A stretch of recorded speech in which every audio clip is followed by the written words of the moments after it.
ये आकाशवाणी है। अब आप विमलेंदु पांडे से समाचार सुनिए। चक्रवाती तूफान ओम्पुन पश्चिम बंगाल की तरफ बढ़ रहा है। मौसम विभाग ने बताया है कि बंगाल की खाड़ी के उत्तर पश्चिमी तट पर इसका प्रभाव शुरू हो गया है। मौसम विभाग के महानिदेशक मृत्युंजय महापात्रो ने कहा है कि चक्रवाती तूफान सुंदरबन के पास पश्चिम बंगाल की सीमा में प्रवेश कर रहा है। उन्होंने कहा कि ओम्पुन का केंद्र दक्षिणी और उत्तरी 24 परगना से होकर गुजरेगा, जहां इसका सबसे अधिक असर पड़ सकता है। डॉ महापात्र ने कहा कि इन दो जिलों और पूर्वी मेदिनीपुर जिले में तूफान की रफ्तार 150 किलोमीटर प्रति घंटे से ज्यादा हो सकती है। साउथ एंड नॉर्थ 24 परगना और ईस्ट मिदनापुर में जो पहले से ज्यादा असर होने के लिए हम उम्मीद किए थे, इसके साथ साथ हावड़ा, हुगली और कोलकाता में भी जो पूर्वानुमान किए थे वो भी होने वाला है।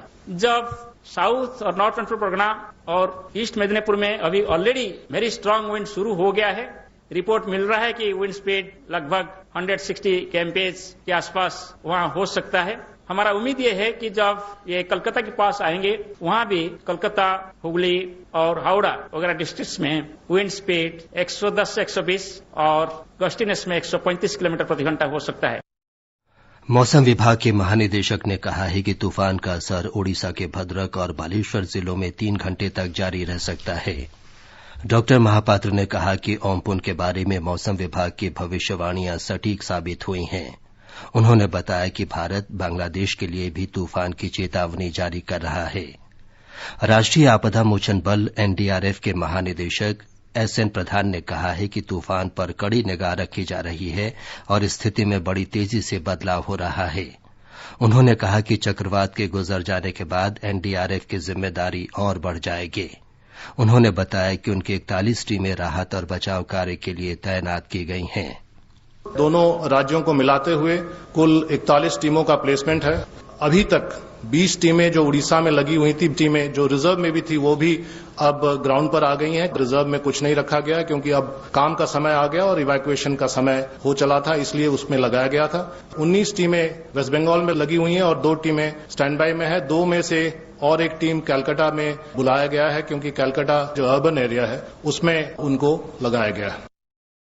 श्री प्रधान ने कहा कि एनडीआरएफ के अधिकारी राज्य सरकारों के साथ संपर्क में हैं और समन्वय बनाए हुए हैं। उन्होंने कहा कि पश्चिम बंगाल में 5 लाख और ओडिशा में 1,58,000 से अधिक लोगों को सुरक्षित स्थानों पर पहुंचाया गया है। श्री प्रधान ने बताया कि एनडीआरएफ की सभी टीमों ने तूफान वाले इलाकों में काम शुरू कर दिया है। ऑलरेडी रेस्टोरेशन का काम शुरू हो गया। ईस्ट मेदिनीपुर रामनगर में तार और पेड़ कटे हुए हैं, तो ऑलरेडी रोड क्लियरेंस का काम एनडीआरएफ शुरू कर चुकी है। ये साइक्लोन शेल्टर्स में और गांव में जाकर जो भी सुविधा देने का काम, including saving of cattle and resettling cattle also is being helped by the NDRF. अभी भी प्रचार प्रसार और इवैक्यूएशन का काम कहीं कहीं पर जारी है।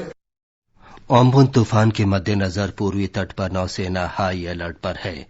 अधिकतम प्रभावित इलाकों में मानवीय राहत सहायता, लोगों को निकालने और चिकित्सा तथा परिवहन सहायता के लिए नौसेना के जहाज विशाखापट्टनम में तैयार हैं। ओडिशा और पश्चिम बंगाल में राहत और बचाव कार्यों के लिए 20 बचाव और चिकित्सा दल भी तैयार रखे गए हैं। पूर्वी नौसेना कमान बंगाल की खाड़ी की स्थिति पर नजर बनाए हुए है। केंद्रीय मंत्रिमंडल ने असंगठित क्षेत्र के लिए सूक्ष्म खाद्य प्रसंस्करण उद्योग योजना को मंजूरी दे दी है। इसके लिए 10,000 करोड़ रुपए आवंटित किए गए हैं। इसके तहत असंगठित क्षेत्र के लिए देश भर में सूक्ष्म खाद्य प्रसंस्करण उद्यमों को औपचारिक रूप दिया जाएगा। इसका उद्देश्य सूक्ष्म खाद्य प्रसंस्करण इकाइयों के लिए वित्तीय सहायता में वृद्धि, राजस्व में वृद्धि, खाद्य गुणवत्ता और सुरक्षा मानदंडों का अनुपालन और असंगठित क्षेत्र से औपचारिक क्षेत्र में लाकर इसकी क्षमता बढ़ाना है। मंत्रिमंडल की आर्थिक कार्य समिति ने कोयले की नीलामी के तौर तरीकों को आज स्वीकृति दे दी। राजस्व में साझेदारी के आधार पर कोयला खदानों और लिग्नाइट या फिर इनकी बिक्री और कुकिंग को लिंकेजेस की अवधि बढ़ाने के तौर तरीकों को भी मंजूरी दी गई। केंद्रीय मंत्रिमंडल ने आज non banking financial companies NBFC और हाउसिंग फाइनेंस कंपनियों एचएफसी के लिए विशेष नकदी योजना आरंभ करने के वित्त मंत्रालय के प्रस्ताव को मंजूरी दे दी। इन कंपनियों की नकदी की स्थिति सुधारने के लिए ये प्रस्ताव स्वीकार किया गया है। केंद्रीय मंत्रिमंडल ने आपात ऋण सुविधा गारंटी योजना के अंतर्गत 3 लाख करोड़ रुपए की अतिरिक्त राशि उपलब्ध कराने की मंजूरी दे दी है। इससे सूक्ष्म लघु और मध्यम उद्यमों के पात्र कर्जदारों और मुद्रा योजना के अंतर्गत और ऋण लेने के इच्छुक लोगों को फायदा होगा। ये समाचार आकाशवाणी से प्रसारित किए जा रहे हैं। देश में इस समय 61,149 कोविड-19 रोगियों का इलाज चल रहा है। स्वास्थ्य मंत्रालय के अधिकारी ने नई दिल्ली में संवाददाताओं को बताया कि अब तक 42,298 रोगी स्वस्थ हो गए हैं। उन्होंने कहा कि लॉकडाउन लागू होने के समय रोगियों के ठीक होने की दर 7.1% थी, जो अब 39.62% हो गई है। उन्होंने कहा कि लगभग 40% रोगी स्वस्थ हो गए हैं। जब हमने लॉकडाउन स्टार्ट किया था तो हमारे यहां पर रिकवरी रेट अराउंड 7.1% था। एफर्ट्स करते रहे, फोकस रहा कि हम कोशिश करें कि हम अर्ली केस आइडेंटिफिकेशन करें, उसके साथ ही जो हमारा क्लिनिकल मैनेजमेंट है, जो भी पॉजिटिव केस है उस पर हम एफर्ट करें। तो उसके तहत हमने देखा कि यह रिकवरी रेट बढ़ते हुए सेकेंड लॉकडाउन जब हमारा शुरू हुआ तो 11.42% के करीब था। धीरे धीरे बढ़ते हुए वह 26.59% हुआ और आज हम पाते हैं कि अराउंड 39.62%, यानी कि अप्रोक्सीमेटली 40% लोग जो कि कोविड पॉजिटिव पाए गए वह रिकवर हो चुके हैं।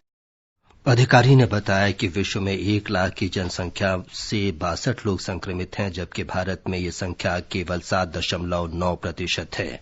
जैसे कि माननीय प्रधानमंत्री जी ने कहा था कि कोविड-19 जो है वह जन से लेकर जग तक उससे इम्पैक्ट हुआ है। तो हम देखें तो पाते हैं कि अगर पूरे देश की जनसंख्या लें, पूरे दुनिया की जनसंख्या लें, तो पूरी दुनिया की जनसंख्या में करीब 62 केसेस पर लाख पॉपुलेशन कोविड-19 से अफेक्ट हुए हैं। और उसके साथ ही उसके कंपैरिजन में अगर हम इंडिया में देखें तो पाते हैं कि करीब 7.9 पीपल पर lakh population of this country got affected because of Covid. स्वास्थ्य मंत्रालय के अधिकारी ने बताया कि विश्व के 10 सबसे अधिक प्रभावित देशों में 1 लाख की आबादी में 115 से 496 लोग संक्रमित हुए। उन्होंने कहा कि विश्व में कोविड-19 से 1 लाख की आबादी में से 4.2 लोगों की मौत हुई, जबकि भारत में ये आंकड़ा 0.2 है। ओवरऑल हम देखते हैं कि जहां 4.2 पीपल पर lakh population across the world they have died because of covid, India में उसका स्टेटस अब करीब 0.2 केसेस डेथ्स रिपोर्टेड पर लाख पॉपुलेशन है। अगर पूरी दुनिया के केसेस को हम देखते हैं तो पाते हैं कि एज हाई एज 59, 53, 52 इस तरीके से तो 9 देश तो ऐसे हैं जहां पर कि 10 से अधिक की संख्या में पर लाख पॉपुलेशन मोर्टेलिटी भी रिकॉर्ड हुई है। इसको अगर हम 10 मोस्ट अफेक्टेड कंट्रीज से कंपेयर करें तो पाते हैं कि करीब 6 कंट्रीज में तो 2 लाख से अधिक केसेस रिकॉर्ड हुए हैं और उसमें एज हाई एज 14 लाख के करीबी केसेस इंडिविजुअल देशों में रिकॉर्ड किए गए हैं। अगर हम डेथ की भी एनालिसिस करें तो देखते हैं कि 6 देश ऐसे हैं जहां पर कि 10,000 से ज्यादा डेथ्स भी रिकॉर्ड हुई हैं और उसके कंपैरिजन में से relatively we were able to manage the situation well so far, though the challenge still continues. Bharatiya Ayurvigyan अनुसंधान परिषद ने कहा है कि पिछले 24 घंटों के दौरान कोविड-19 के संक्रमण का पता लगाने के लिए 1,08,121 नमूनों की जांच की गई। अब तक देश भर में 25,12,388 लोगों की जांच की जा चुकी है। इस बीच अनुसंधान परिषद कोविड-19 वायरस की जांच सुविधा बढ़ाने के लिए सरकारी और प्राइवेट केंद्रों को जांच की अनुमति दे रही है। अब तक 391 सरकारी और 164 प्राइवेट जांच केंद्रों को मंजूरी दी जा चुकी है।